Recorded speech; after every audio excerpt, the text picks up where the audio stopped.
Hey! 3 of us. Good evening, ladies and gentlemen. Without further ado,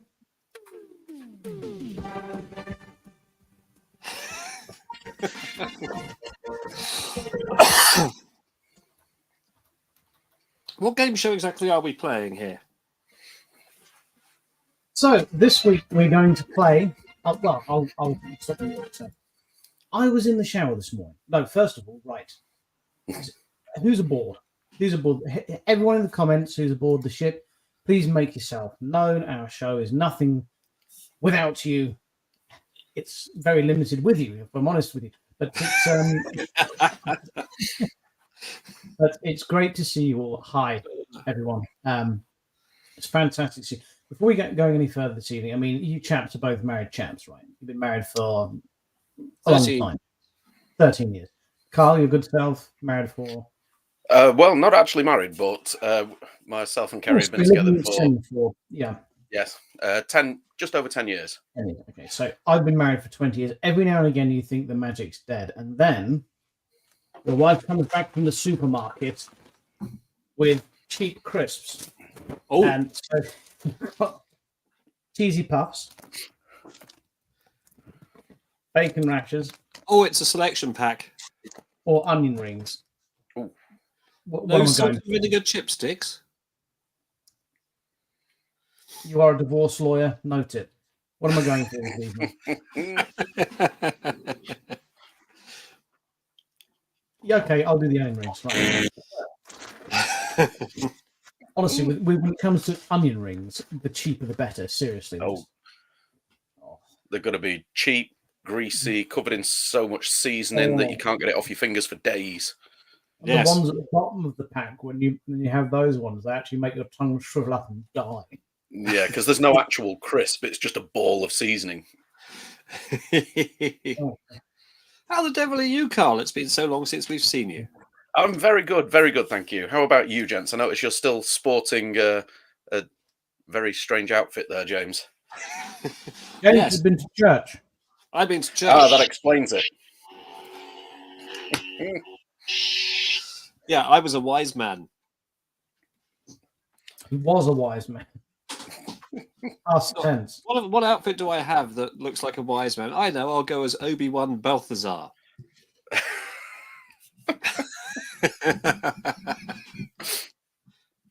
So this evening we're playing a new game, which I'm gonna prep now. So I was in the shower this morning.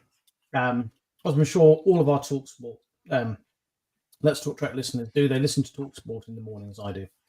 And they've actually ripped off one of our games. They've ripped off How High Are You? And they call it How Tall Are You? And they have people guessing how tall footballers are. I mean, they have actually ripped off our game. So I've decided to rip off a popular television series, Would I Lie to You? So this evening, we're going to have James and Carl. They're either going to say a lie or a truth. And if you check your inbox, we're going to give it about 10 minutes for you to think about this in the background. One of you is going to get a lie I have fabricated that you're going to have to try and sell as something that's happened to you at a Star Trek convention. And one of you is going to tell a truth, which will just have to be something true. And our audience will try and figure out which one. Well, basically, it's a competition with the two to see who's a good liar. So I'm going to ping them over to you now. One of you is getting a lie, which I have fabricated. And right, let's have a look at my inbox and everything. Yeah, you're going to have to look in your inbox to see which one of you is getting a lie and which one of you is getting a truth. And we'll give you a few minutes to think about that. And then we'll play the game. Right. So this week in Star Trek, slow week. Well, that's been any, has there? Well, I've watched a bit of Star Trek, but there's no new Star Trek to speak of. No. So it's kind of it's getting kind of. Hey, Joff, how you doing? Where was he from? New Zealand. G'day, mate. So close. Fantastic. Genuinely, I jest, but the thing I love the most about the internet and doing this show is the fact that people can literally from all over the world can communicate and share their love of Star Trek. Genuinely, I think that's just a wonderful, fantastic, beautiful thing. It's fantastic. And crisps. Yeah, I mean these actually aren't that nice. I've got to maybe some more of this will fix that.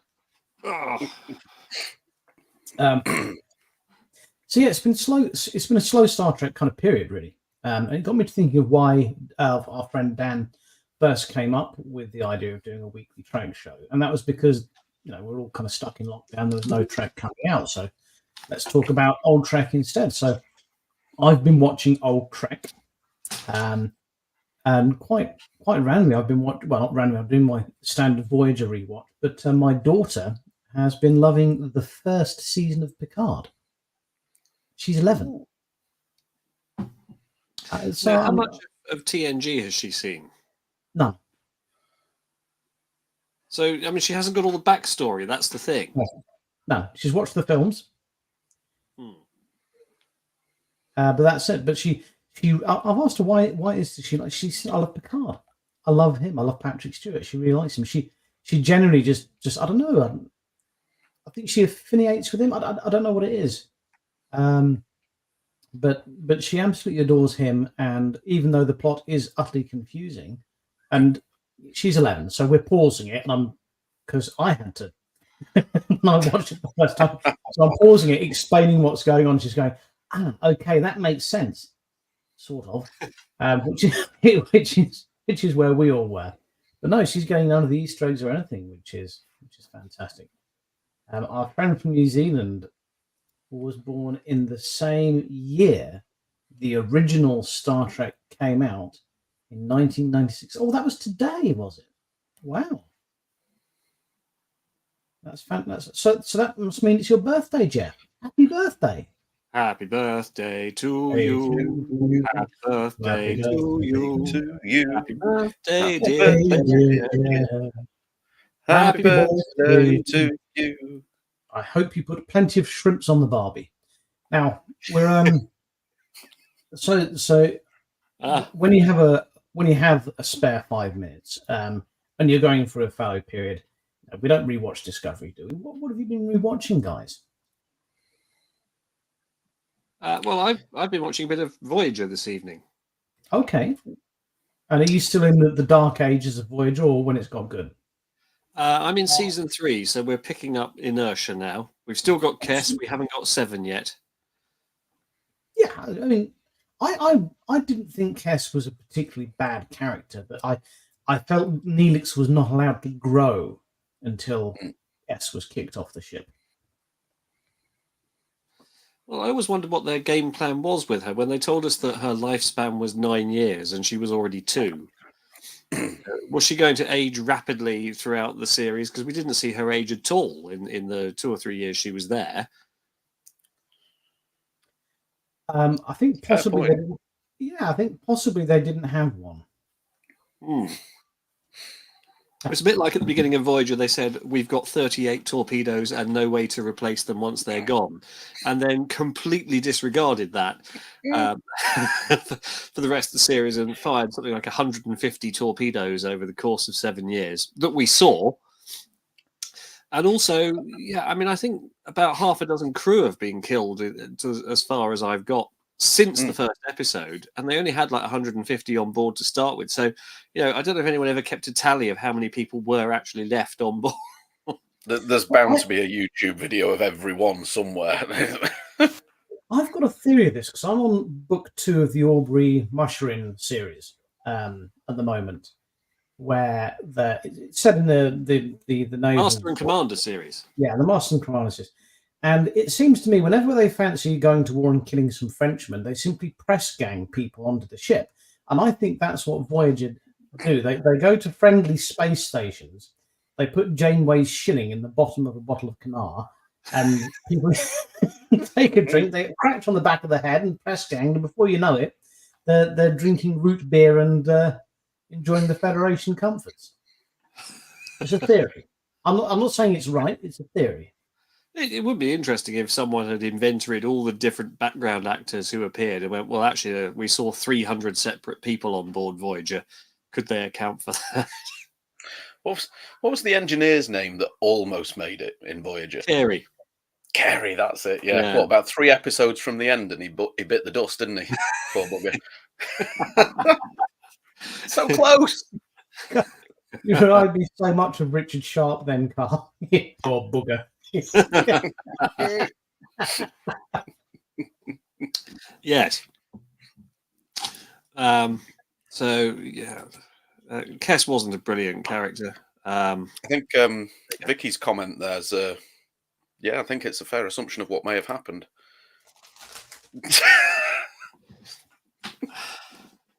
You call it mercy. That sort of maternal relationship, wasn't there, with her?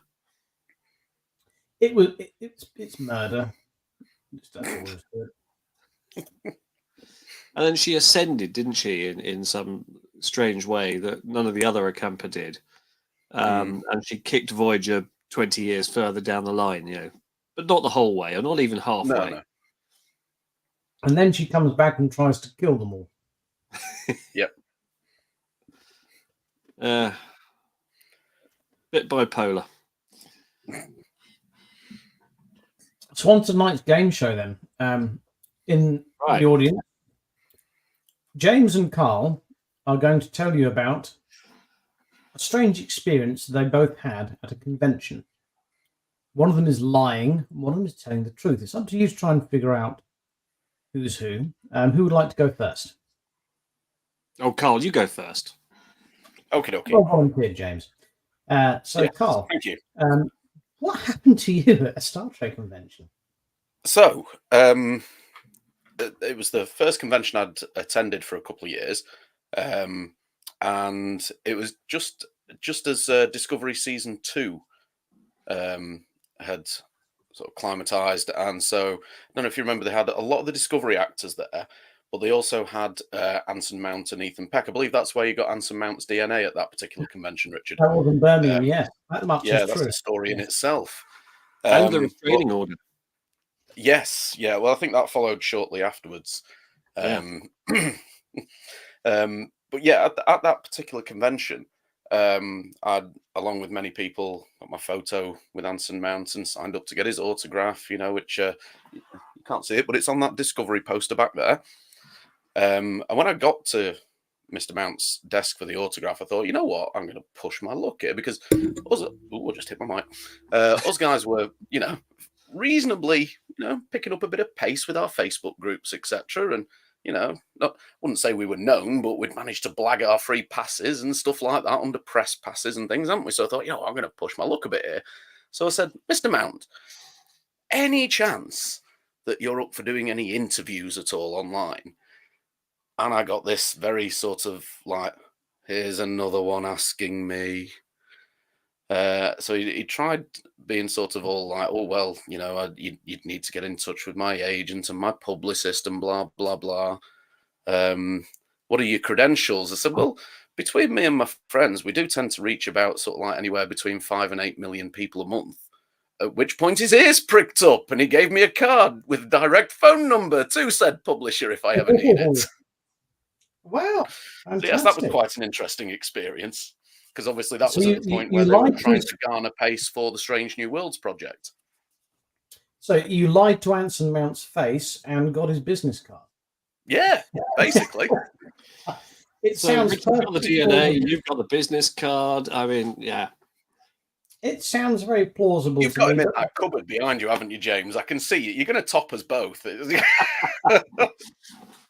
I thought it was going to be something along the lines of you found out what brand of hair gel that he uses to maintain that cliff. But Johnny Bravo.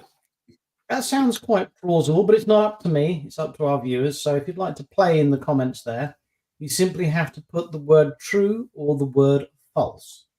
And we'll find out shortly when all the results are gathered in,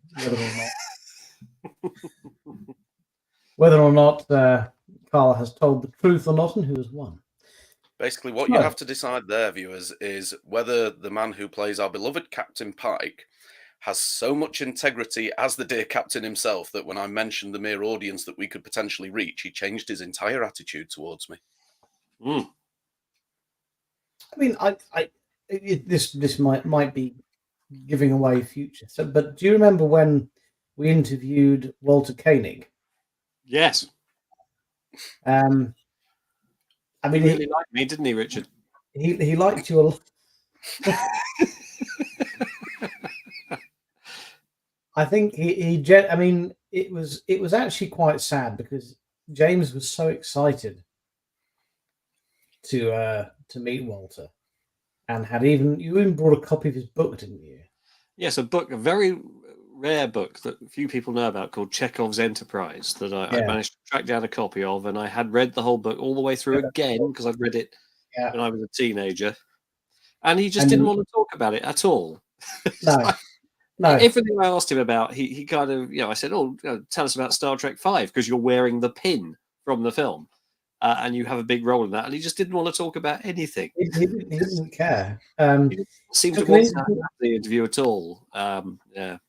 He behaved to you as one would towards someone with hepatitis. It was strange. He just. I think it had been a long flight. I don't think it mattered who it was that was interviewing him. I think they were going to get the same treatment. However, the flip side of the next interview was with the lovely Chase Masterson. Yes.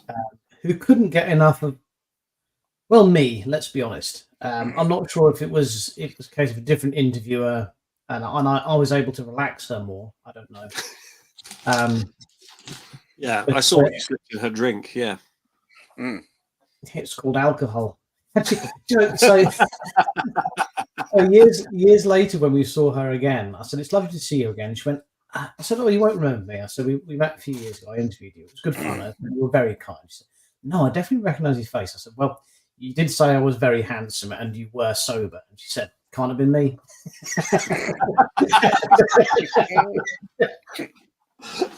Which was lovely. Now, I'm suspecting that possibly we've got some sort of problem with our stream because we've had no comments come in whatsoever for some time. And our viewing figures seem to be completely frozen as well. If anyone's there, comment so we know you're still there. Yeah, I think. Are you there, Sydney? I think possibly that there's an issue going there. So we'll move on to James's one now. Truth or lie? Would I lie to you, James? James, what is it that happened to you at those of you who have seen us before on our other podcast that we've done, Let's Talk Trek, may remember that I've spoken in the past about our friend Gary O'Brien, and Gary has been a guest on Let's Talk Trek on a number of occasions. Gary works within the film and television industry as a professional, and about 6 years ago now, he produced and directed a film called The Holy Core. And that's how I first met Gary, because I reached out to him and said, would you be interested? Do you want to use any of these props that we have? And I sent him some photographs of the captain's chair and so on. And he said, yeah, and we struck a deal, and I headed over to a place in Oxfordshire to meet him. Anyway, we had a lot of fun. Which is true, because I was supposed to go as well, but I was competing in a martial arts tournament. I couldn't go. Yeah. No, I wasn't. I was watching one. I can't remember, one or the other. Yeah. By the way, I drove up. We had a really fantastic weekend where I got to see how a professional film outfit worked. But Gary and I stayed in touch, and that's how he's come to be on the show a few times. And he noted that I can be quite well spoken. So at one of the destinations, I think it must have been the last one in Birmingham that we went to, he approached me and said, "Look, James, I'm producing a new film. We haven't got a title for it yet, but I've got a part that I think you'd be good for. There's not very many lines, but we would like you to play a robotic butler called Castor." And that's the most bizarre proposition I had that weekend. Was he called Castor because of the way he was able to move around? No, Castor, not Caster. Okay.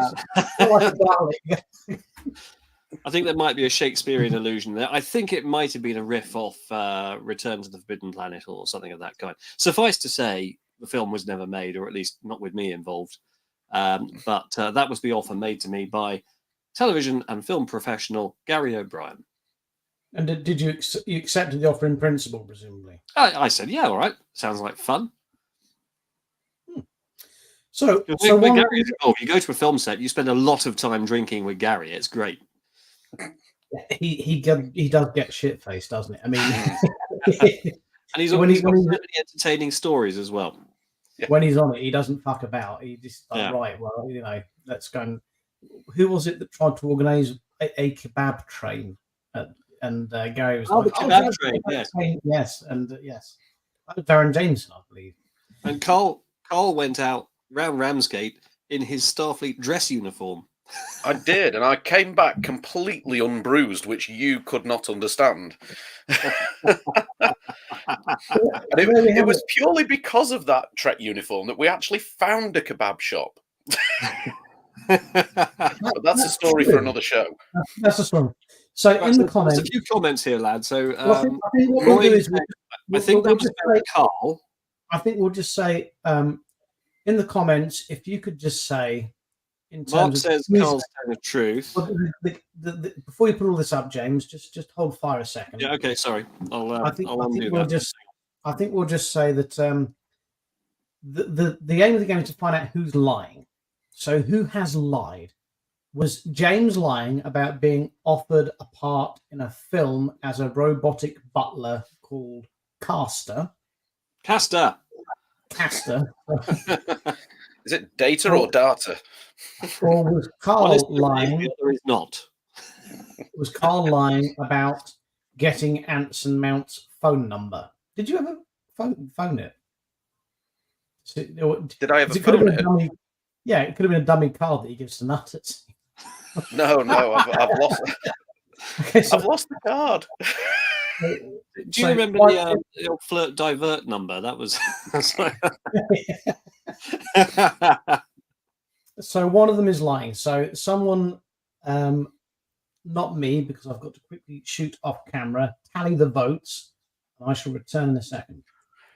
Okay, well, as it stands, we've got Roy thinking I'm telling the lie and you're telling the truth. Well, Roy only put false, but he put that up before I'd said mine, so he must have been talking. Oh no, yeah, because later on down the comments he's saying that James is true. Oh right, okay. So right, we've got Mark thinks that I'm telling the truth. Mm-hmm. So, and then we've got Vicky thinking that I'm lying and you're telling the truth. Mm-hmm. We've got Gary not joining in yet. Gary, nice to see you. Apparently, I had a security detail with me. Yes, that's true. Yes, the kebab train. Yeah, that's the one. We actually lost Mark for a little while. Was it you that I lost Mark while we were wandering looking for that? We lost someone on that journey, and then we found them again. Yeah. So Roy thinks James is telling the truth. Right. Okay. David. He's got a comment further down. I think where he. Vicky's absolutely certain that I'm lying because that's the second you've time voted she said twice, it. Vicky. What's Yeah. And David thinks that James, you're telling the truth. Right. So the vast majority there seem to think that you're telling the truth and I'm lying. I think. Do you concur, Richard? Well, I'm aware of the results as I set the challenge, and I can. No. Do you concur with the votes as we've tallied them? Do you think that the majority are saying that I'm lying and James is telling the truth? I'll trust them. Yes, it does appear that the vast majority. So I can tell you now that if you thought that Carl was telling the truth, you'd be right.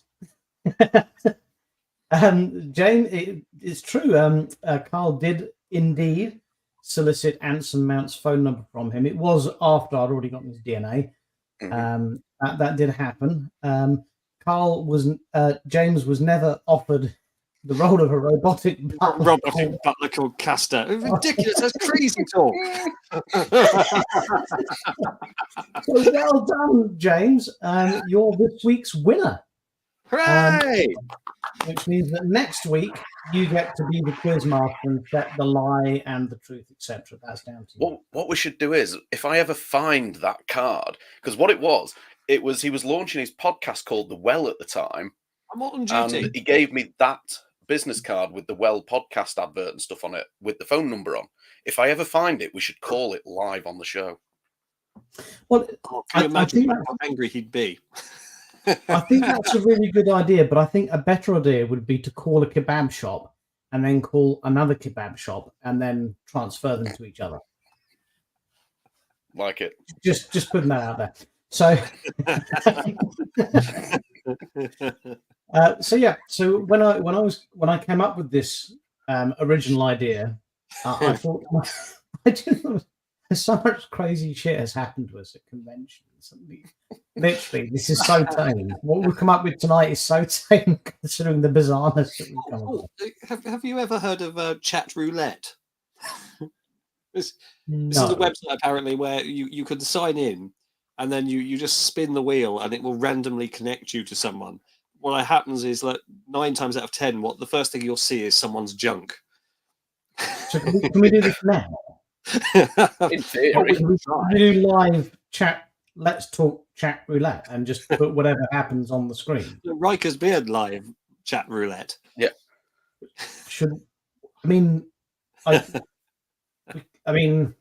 Because with chat roulette, it's a website where thousands upon thousands of random people have signed on to so it. We can put a random person absolutely anywhere. So we could put a completely random person on the screen with us. Yeah. Yes. Yeah. I think maybe we'll put that on the back burner. I know that we decided for Riker's Beer Live we're going to be a little bit more avant-garde than Let's Talk Trek. However, I'm not willing to put another man's genitals on screen. Yours I'm fine with. I'm comfortable with them. I've spent the night with them. But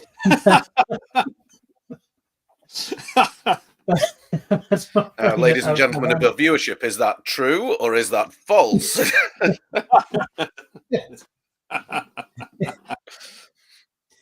Yeah. Oh, well, there we go. I enjoyed that game. We need a sting for it, though, don't we? It needs a theme tune. Theme tune! Well, I thought I'd see how it went down first. It seems to have gone down quite well, so I'll come up with Here we go. Here's one. Will that work for we you? need some video. It's lacking dinosaur. That would be nice. I know I like dinosaur and everything, but What about this one? You like that? Take you back to the 90s. that was a sophisticated trombone, otherwise known as a saxophone. That was LA Law. Right. I don't really watch that sort of thing, I'm afraid. I did used to watch Ironside. I presume you really couldn't call him that in these days. It's going to be so non-PC. I got into a right argument once. So this is years and years ago. Oh, we're going off piece here. Years and years ago, I was in the motor trade and I had the most racist bloody manager. And he was really good at his job. He taught me loads of stuff, but he was just inherently racist and didn't realize he was racist. And he would make all kinds of racial comments about clients and other staff, and just it wasn't out of malice. It was genuinely out of ignorance. And he once referred to one of our mobility customers in a wheelchair as Ironside in front of him. Oh, dear. And he turned around at the guy and smiled and winked at him when he said it. Oh, now that reminds me, we have to talk about Doctor Who, don't we? Yes, I watched it this evening. Carl, have you seen it yet? I haven't, I'm afraid, no. Well, no real spoiler, but at one point in the episode, the TARDIS now has become equipped with a wheelchair ramp. Okay. Yeah, there you go. Oh, yes, I thought that bit was quite good. Yeah, that's good. But if Carl hasn't seen it, there's so much stuff we can't therefore talk about without spoiling it. To be fair, it's absolutely fine because I'm not a massive viewer of Doctor Who, so by all means, speak freely. The fun thing was, Richard and I went out for dinner last night with friend of the show, Tony Lee. And we were trying to avoid any spoilers about Doctor Who. So we're sitting in the restaurant. What happens?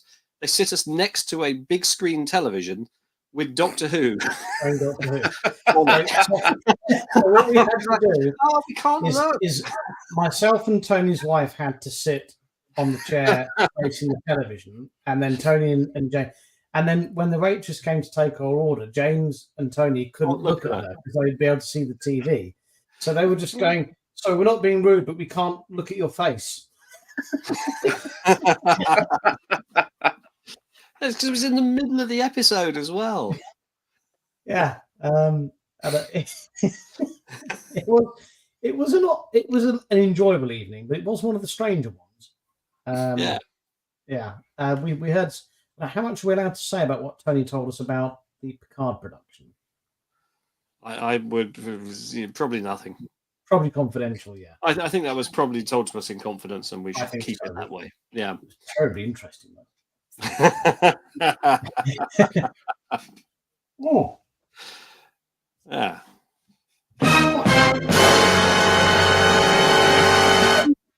Friend of the show, Dan. I did check your phone. It said that you were busy this evening. Otherwise, I would invite you on, sir. How the hell are you? Well, presumably you can't hear me. We could have done Let's Talk Trek. He's I was probably going to say, I think he'll be doing that from a quick comment from a DJ booth somewhere. Wherever you are, Dan, I hope you're having a fabulous evening. So going forwards and trying to get swiftly on piece with Star Trek, not talk about Doctor Who, wheelchairs, racism. We are a Star Trek show, and we try to cover things that are relevant to Star Trek. And in the comments earlier, Christoph kept us up to date with what's happening. So Strange New World season 3 seems to start shooting about tomorrow. And yes, I saw this as well. The Strange New World season 2 home video. Didn't they shoot seasons 2 and 3 back to back? Have I got that? You got that wrong. Discovery, wasn't it? That they did. Card shot back to back. Okay. And so the home video discs will arrive at this week too. Also, Doctor Who. Yeah. So, when things come out, so this is generally like getting geeky now. Why I'm really annoyed with Paramount Plus and the way we delivered Star Trek through Paramount Plus, because you can get some Star Trek, but not all the Star Trek through it. And in the UK, this is different from the rest of the world. We only get it in stereo. We don't get it in Dolby Digital. And I swear, they say it's the same. I swear the bitrate is different. So I compared back-to-back Voyager episodes. We watched an episode of Voyager on Paramount Plus, and we watched an episode of Voyager on Netflix. The Netflix one was better quality. It was. The bitrate was higher. So I think that Paramount Plus are deliberately throttling their UK servers. Mean?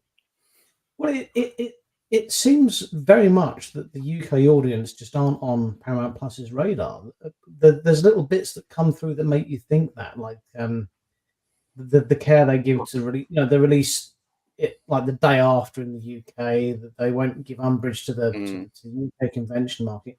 Well, yes, they won't have a UK-based convention anymore. That's very much a case of, well, forget you lads then. Yeah, it does feel a lot like they feel that the UK fan base is unimportant. Now, obviously, this is going to sound very arrogant from the UK fan base because we're tiny compared to the US fan base. Of course we are, but any executive producer worth their salt will tell you that if you want to judge how well a series is doing, then stick it in the UK because we genuinely have the best taste. And you will find out exactly how much money a film or a TV series is going to make you by testing it in the UK, because we always predict what's going to run the longest and do the best. So Paramount Plus, please stop treating us like shit. We're not second rate, and we do make the best villains. So that's all I have to tell. I believe, Richard, you told me once that they refused to release the viewing figures for Discovery. Yeah, they still haven't released them. And anecdotal evidence was based on the amount of the way in which people illegally secure the content. Content, by what I understand, is called torrenting. Yeah, so a big thing that producers and execs like to do these days is if something they've released is utter crap, they won't release the viewing figures. And then you think, well, hey, well, they're only not releasing the viewing figures because it's utter crap. So they come up with a sideline list. They say, oh, no, we're not releasing the viewing figures because it's being review bombed. Okay, so people are deliberately like not watching it or giving it bad scores on IMDb because they're just trying to spread hate. So the only kind of clear way you can find out how many people are interested in a program is by looking at how many people are illegally downloading it, because you can't hide that.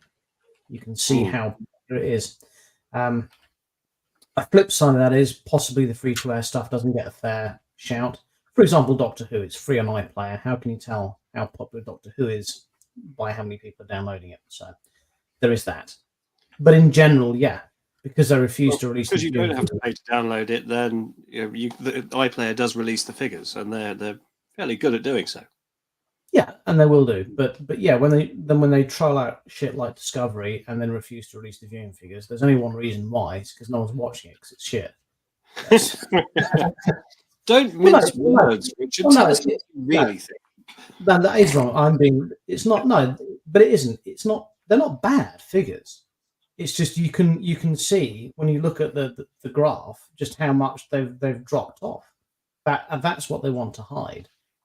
They want to hide basically season 1 and 2 was mainly about story and stuff, and then they tried to shovel a woke shit sandwich down your throat, the rest of them, and people got disinterested because they not saying it's not important, but they sacrificed that for the story, so people stopped watching it.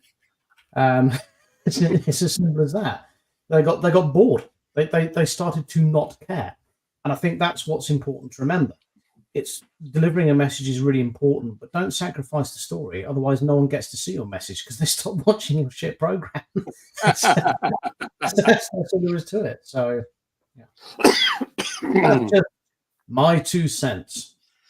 Oh, we need a sting for that as well, don't we? We used to have Richard's rants on Let's Talk Trek. What's grinding your gears this week, Richard? Oh, yes, we could call grinding my... Yes, grinding. We'll do a sting for that. Grinding my gears. You like watching my wife parking. I thought that was mainly your alloy wheels that got ground in that. I rescind that comment, and so does James. Rescind that one. Grinding my gears. I think that's a. Here's what happened the last time the present Mrs. Dillon took my car out. This is the light cluster that she destroyed. Well, I think well, you kept it as a memento. I think that women are terrible drivers. Oh, look, David agrees with me.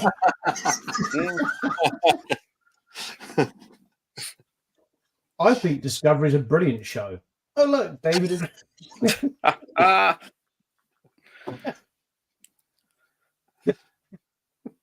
I think season 4 of the original series was the best. Oh, look, David agrees.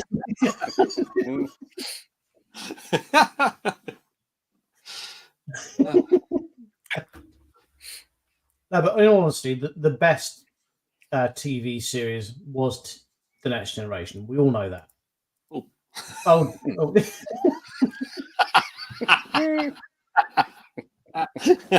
Oh dear, I've got to stop this. This isn't fair on anyone. I'm not sure what you're disagreeing with, Christoph. I'm disagreeing with you having to stop. I think you're probably disagreeing with me in general, which isn't a bad kind of compass for life. Let's be honest. It's not a bad compass at all. Goodness me. So we went to a restaurant last night with a friend of the show, Tony Lee. And I don't know, James, I thought the food was very good. I really enjoyed it. Food was lovely. It was just a shame that it was one of these restaurants where every time someone's got a birthday, they all have to come out and sing happy birthday and present the cake. Everyone. I thought you two enjoyed that sort of thing. Not really, no. We'll have to stop doing that to you then, won't we? Yeah. Well, I I may be old-fashioned in this way, but when I go out for dinner with people, I like to be able to communicate with them rather than just have this audible noise inflicted on me. I Especially mean, if it's that was a lot of that was me telling you my opinion. It wasn't all someone's birthday. Yeah, they put on the happy birthday music really loud, and they put on the club rapper "It's Your Birthday" kind of thing really loud, and it's just you go to a restaurant to have conversation and good social intercourse. You're not there for a disco, are you? But there we are. It was a splendid evening nonetheless. Who spoilers, and what do they do? Put it What on was a that? massive television next to us. What was that thing that I had? It was so nice for my main. You had, I believe, a Massaman curry. No, I didn't. That's what you told me to get, and I panicked and ordered something else. So, it may have been a Penang curry. I don't know then. It was in subtitles. It said, like in brackets, it said jungle curry. Did it? It was bloody lovely. Anyway, it was very good. Mm. Yeah, I really enjoyed it. It was a Thai restaurant. It was lovely. There were literally no carbs in mine at all. Were This is what I had for my main. That's a Thai, and I'll see myself out.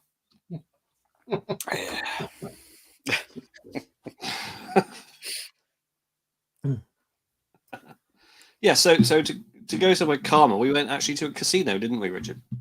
Yes, we went to the casino and met up with someone who's not a friend of the show, but a very good friend of ours. I did warn Tony. I said, "Look, we're going to go and see a friend of mine he's out taking his staff out to a Christmas do. I do warn you, he's going to be incredibly drunk. He's been drinking since 1 a.m." And then when we left the casino, Tony said to me, "I've never met someone so drunk in my life." It's pretty impressive as he's seen me drink. Yeah, he's met us drunk lots of times. We had a good evening. We had it is generally, I'm trying not to sound big headed about this. There's really interesting stuff that Tony told us that you're right, we probably can't share. It's probably said enough confidence, but I think we can confidently say there's going to be no season 4 of Picard. Sadly, that's done and dusted now. That's all. Well, I think Sir Patrick is the only one who's pushed for anything particularly, and he said he wants a movie, but he wants a movie that's solely about Picard and no other background characters. Mm. And what the public's crying out for is, no, we really want to see basically what you did with season 3. More of that, please. There's a reason why that was enormously popular, and seasons 1 and 2 less popular. What was your favourite bit of season 3? My favourite I'm talking moment. Favourite moment. It's when the Enterprise D reappears and they go on the bridge. Just absolute magic. See, that wasn't it for me. What was yours, Carl?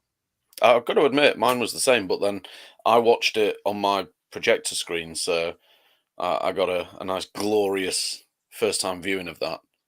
And to be honest, it gave me a few little goosebumps on my arms. I was like, "Ooh, that's special." I think for me, it's possibly because I'm doing the rewatch now, but it was 7 of 9 seeing Voyager in the museum and the music coming up. And I thought she acted the scene very well. You could see in her face the affection she had for the ship that was her home for so long, where she regained her humanity. I thought that whole moment and seeing the ship was very moving. Actually, I thought it was really good. That was my highlight. The down point was funny how the two different moments though basically say the same thing. It's like going home. Yeah, it was. It was created the most sort of like connection.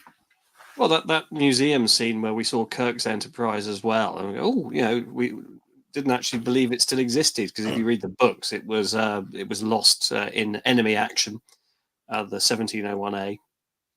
So they've been decanonized.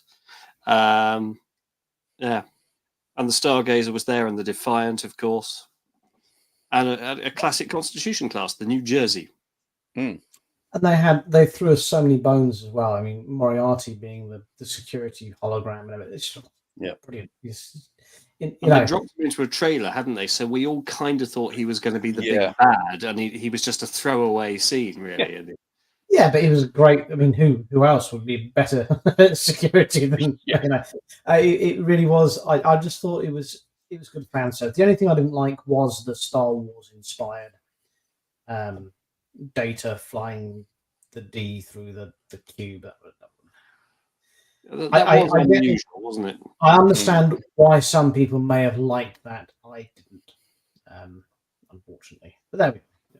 And for me, it's a bit of a design flaw in an enemy ship if you have holes in it large enough that a Galaxy-class starship can fly in straight to the thing that you can blow up. I don't know. Funnily enough, though, that is a flaw that's been exploited in other sci-fi franchises, I believe. So Christoph says his favourite bit of Picard season 3 is that it's over.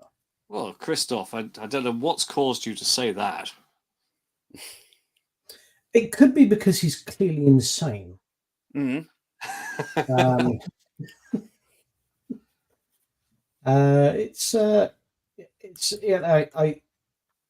I enjoyed. It's a problem we often come across with Star Trek. It's the balance between finding a new show. So this very much is at the moment. If you watch the new season of Frasier, put it away, Jane. No one wants to see it. The new season of Frasier's come out, and we all love the old Frasier. Of course we do. It's perfect. It's the best sitcom ever written. The new Frasier that's come out was never going to be old Frasier. It was never going to be old Frasier. It's got to find its own thing. It's fucking brilliant, isn't it? It's just so good. You've seen the last one, Richard? I think I've got the last episode left to see. Oh, the Christmas one that's just been on is the best yet. Yep. It's really good. It's really good. I even said to Kerry, I'm so glad they did a Christmas one because the Christmas ones in the old seasons were always a highlight. Yeah, really good. It was the best yet, and so much the actor that plays Frasier's son is Freddie. He's playing Frasier now, isn't he? That's what he's doing. He's a Brit, isn't he? Yeah, and it's phenomenal. It's really good. But it's hit the balance that we want for Star Trek because it's a great show in its own right, and it's cashing in on what was beautiful about the old show. So it's kind of doing that transition really well. I think a lot of Star Trek fans struggle when new Star Trek comes out and it's not what they want. Do you know what I mean? It's not, why do you want this? I wanted something else. But you can't go back and do it again. You can't go back and do it's got to, I'm not a big fan of Discovery. Am I really pleased they tried to do something different? Yes. Yeah, okay. For me, it fell on its face. But I'm really pleased they tried to do something different. Of course I am. Because you can't churn out the same old thing. Because it will never be what you want it to be. They have to try and make something new and different. So yeah, as much as we all like to poke the finger and joke at Discovery and say how crap it is, hey, if it wasn't for Discovery, we wouldn't have Strange New Worlds, would we? No, absolutely not. It's so.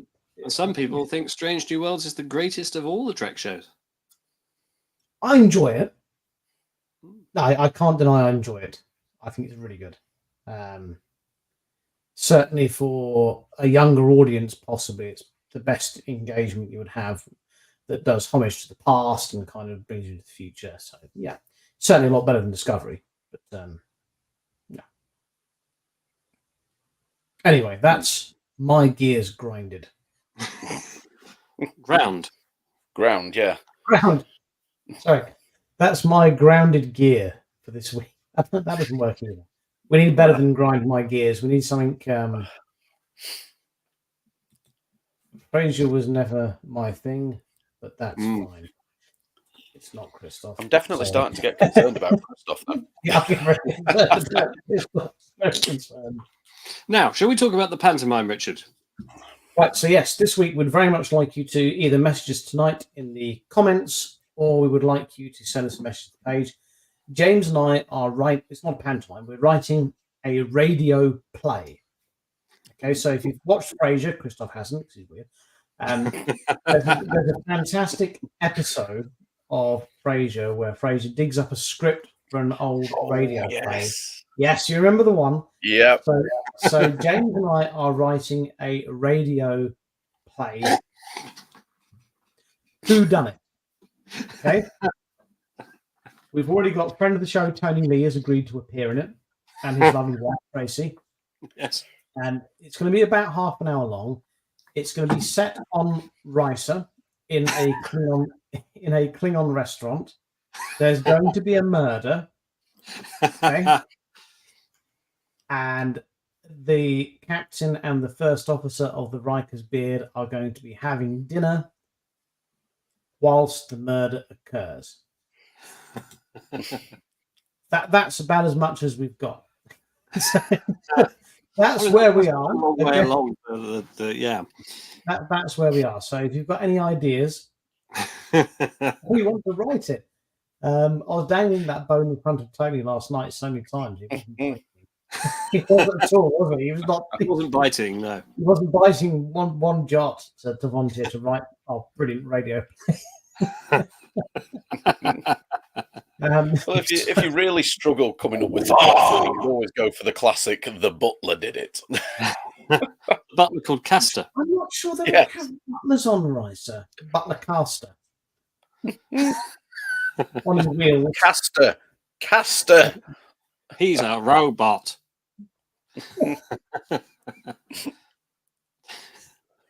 So yes, there's the Riker's Beard radio play, which is in, I believe, pre-production. Yeah. So yeah. As in, it's not been started yet. We've had a bloody good idea. It's radio play, Vicky. Radio play. Yeah. So we're not doing a separate pantomime then? We could do a pantomime. If you want to write if you've got time to write a pantomime, James, then by all means, write one. I'm sure we could just Google a script. Just chat GPT it. I'm not sure. Yes. I'm not sure that's how it's done. No, but I think it can be done that way. Hang on. Let me. Curious. I think if we were to do a pantomime, we aim for, say, 5 to 10 minutes maximum. Why don't we audition people via chat roulette? Random person comes in, we'll all be there. Go right. Okay, here's your script. Yeah. First of all, put your bits away. Could you please? I just look and see if chat roulette is still a thing. Bear with me.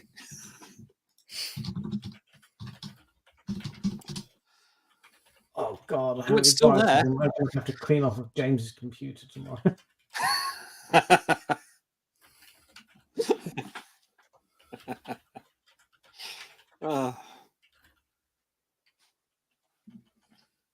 There we go. Pantomime radio show. Well, it'd be a lot easier to do a pantomime as a radio show because we wouldn't need costumes or sets or anything. No Widow Twanky. Wow. Chat GPT is going for it here, boys. Is it writing for pantomime? I asked it to write me a whodunit mystery set in a Klingon restaurant on the planet Riser, and it's immediately come up with the title of Blood Wine Betrayal. Oh, I like that. It's already there. But the you don't get much more Poirot than that, do you? But the Ferengi in the monkey suit has to go. Yes.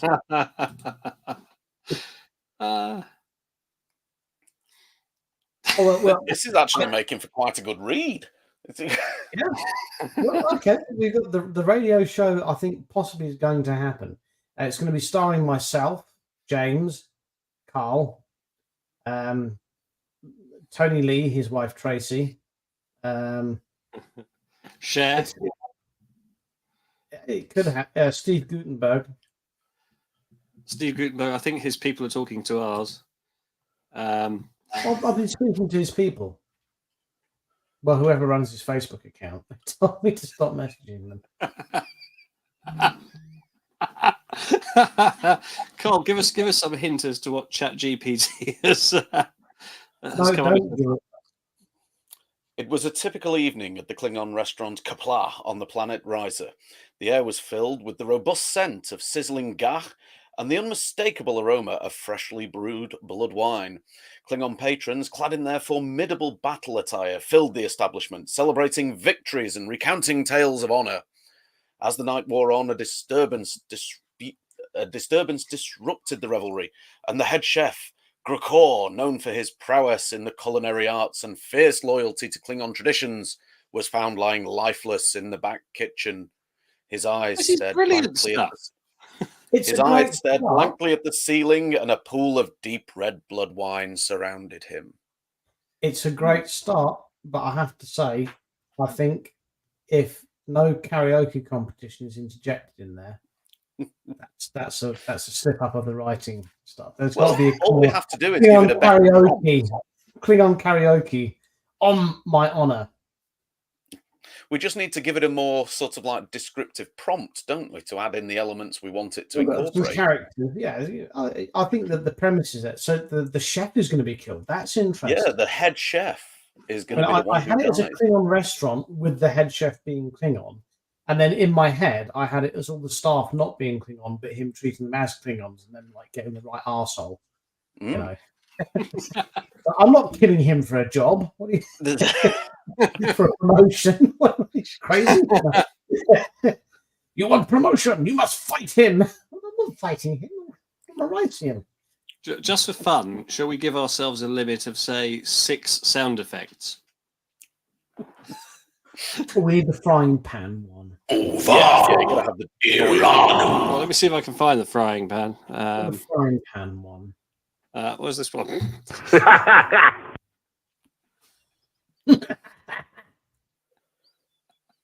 That one.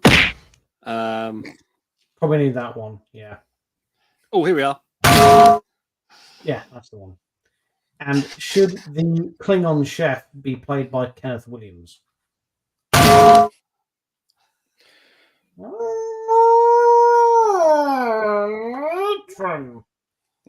you remember, Richard, when I was still learning how to use my sound effect console and I hit myself around the face with Grange Hill?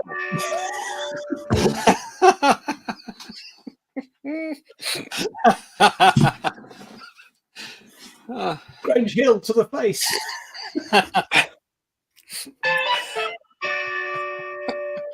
That was one of the funniest moments on Let's Talk Tag ever. That was so good.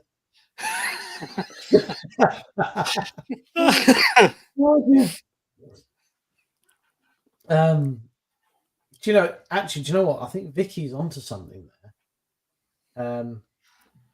Could it, instead of being a Rycian cafe, could it be set in a Bajoran cafe during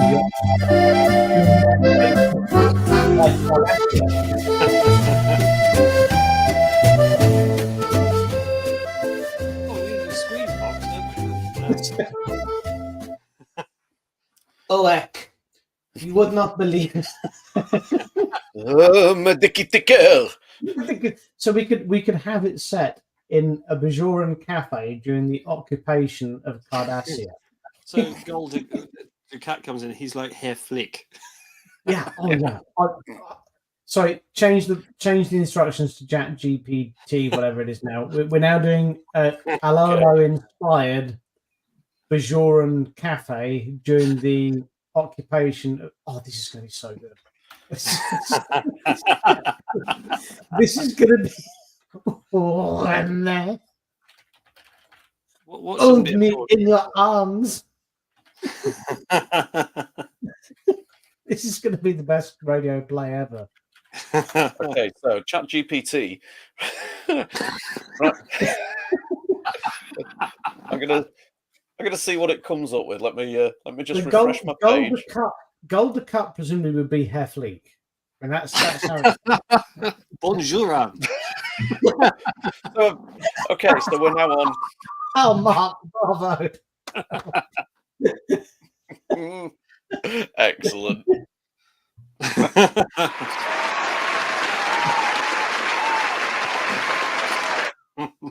So I've now asked for it to write me an hello style whodunit based in a Bajoran cafe during the Cardassian occupation. Would anyone like to hazard a guess at the title? Ooh. It's called Quark's Conundrum. Okay. Of course, Quark would have to be the cafe owner, presumably. Yeah. Okay. Terok nor, Terok nay. This one isn't grasping me quite as well as the first one. Would Odo be Crabtree? That would obviously be Bashir as the Section 31 undercover man. Hello.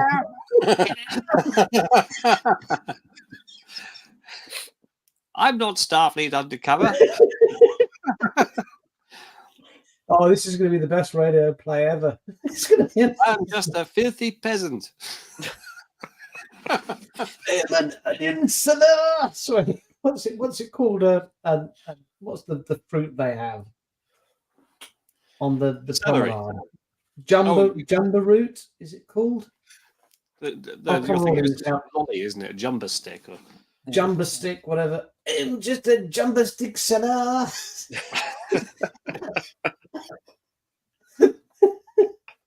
Oh, this would be fantastic. This should be fantastic. So I'm confused. Are we still doing a murder mystery set on Riser, or are we now doing it?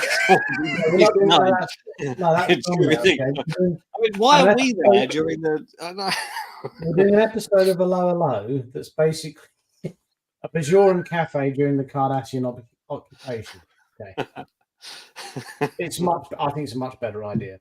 I'm really glad I thought of it. Did I think of it? Oh, do you think Chase Masterson's people would talk to us about doing this? Genuinely, if we approach her at the next convention, she remembers me every time. If I say to her, I'm sure she would. Yeah. With my celebrity status, I'm sure that she'll. Oh, it's going to be so good. We're going to have to sit and think, right, okay, so who's going to be von Smallhausen? Rom would be von. Yeah, I'm getting confused. Are we just remaking Hello, or are we doing? I think you're probably thinking too much, James. Get carried away with the idea more. I've got to write a judgment tonight. Hang on, ChatGPT. In the style of James Dillon. If you heard this evidence, what would you decide? Yeah. Oh gosh, we're past time. Sorry, chaps, and our lovely viewers. We know you've got things to get to. Right. Thank you for joining us. Yeah. Do send us your ideas for our radio play and our pantomime. Yeah. Hello, Cardassian occupation. So good. Oh, no. Who's going to be Gruber? If you can slip "Are you being served" in there anywhere? Winner. I'm not sure we'll get away with "Are you being served?" I'm free. My pussy is dripping. Oh. So, now that reminds me, Richard, the first time we went to that London destination after it came out from Birmingham, on 3 separate occasions within the space of 24 hours, people spoke to us about Mrs. Slocum's pussy. And we go, what the hell is going on? 3 separate occasions, 3 separate days. Totally different conversations, different people. Brought up Mrs. Slocum's dripping pussy.